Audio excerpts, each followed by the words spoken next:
हाय दीदी. हाय अमृता. काय करताय? आज आपण दसऱ्यानिमित्त नवीन रेसिपीज बघूया. काय बनवताय मग? आज आपण बनवणार आहोत गुलकंद शिरा. हां. चला तर मग त्यासाठी लागणारं साहित्य आपण बघूया. 1 वाटी रवा, अर्धी वाटी साखर, अर्धी वाटी ड्रायफ्रूटचे काप, पाऊण वाटी तूप, 1 चमचा वेलची पावडर, 1 चमचा गुलकंद, 2 वाटी दूध. तूप घालून घेऊया.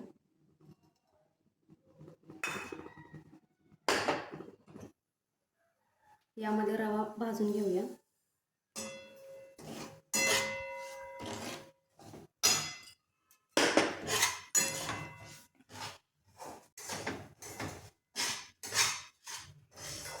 हां. 3-4 मिनिटे रवा भाजून घ्यावा. रव्याला सोनेरी रंग आला पाहिजे. रवा आता आपला भाजला आहे. त्यामध्ये आपण दूध ॲड करूया. हे दूध मी सुरुवातीला उकळून घेतलेलं आहे.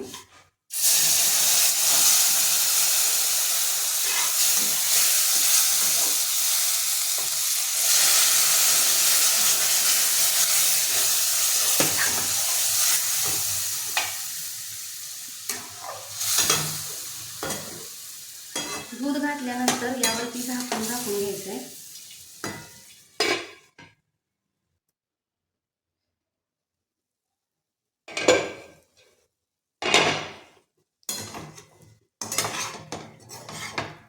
रवा आणि दूध संपूर्ण एकजीव झालेला आहे.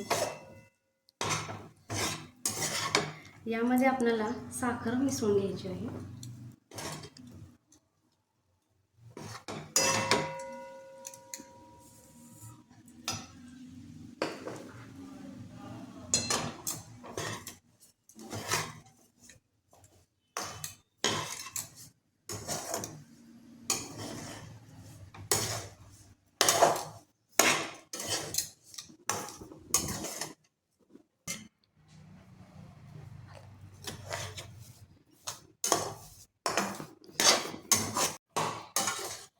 साखर एकजीव झालेली आहे. परत एकदा झाकण ठेवून थोडा वेळ आपण याला वाफवून घेऊया.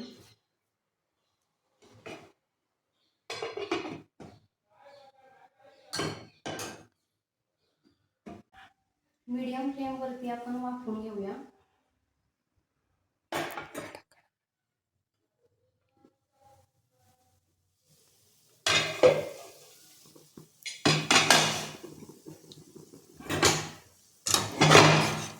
रवा आपला वाफवलाय. यामध्ये वेलची पावडर घालून घेऊया.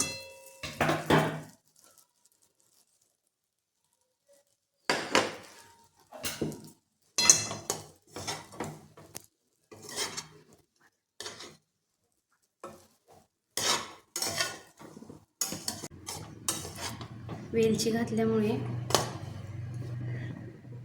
रव्याला वास छान येतो. आता आपण ड्रायफ्रुट्स घालून घेऊया.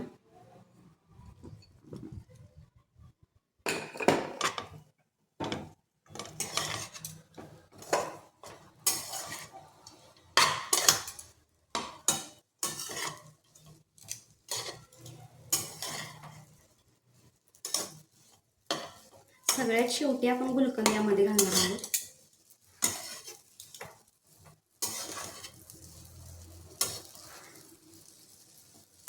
शिऱ्याला वास छान येत आहे.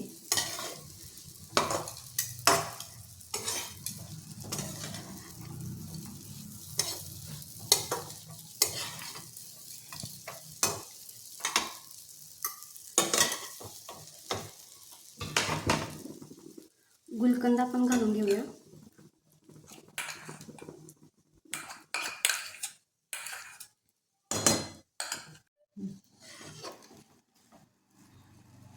गुलकंद घातल्यामुळे आपण साखर यामध्ये कमी घातलेली आहे, कारण गुलकंद हा गोडच असतो, त्यामध्ये साखर असतेच.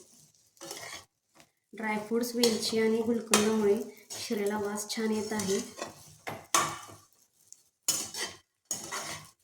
सत्यनारायणच्या पूजेलाही आपण वापरू शकतो किंवा कोणत्याही नैवेद्यासाठी आपण याचा वापर करू शकतो. आपण 1 मिनिट याला वाफ देऊया, अगदी मीडियम फ्लेमवरती.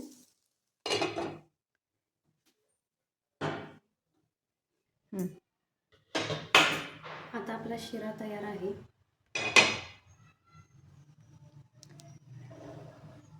वास छान येतोय.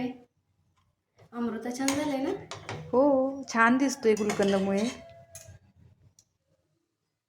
रवा एकदम सुटसुटीत आणि छान फुललाय.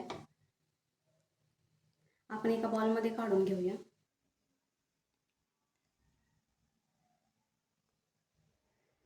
आपला शिरा आता तयार आहे.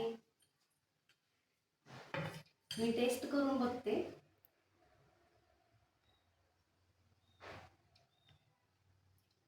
खूप छान झालेला आहे, खूप अप्रतिम झालेला आहे. तुम्ही पण नक्की ट्राय करा आणि आमच्या ASK किचन केव चॅनेलला लाईक करा, सबस्क्राईब करा आणि शेअर करा.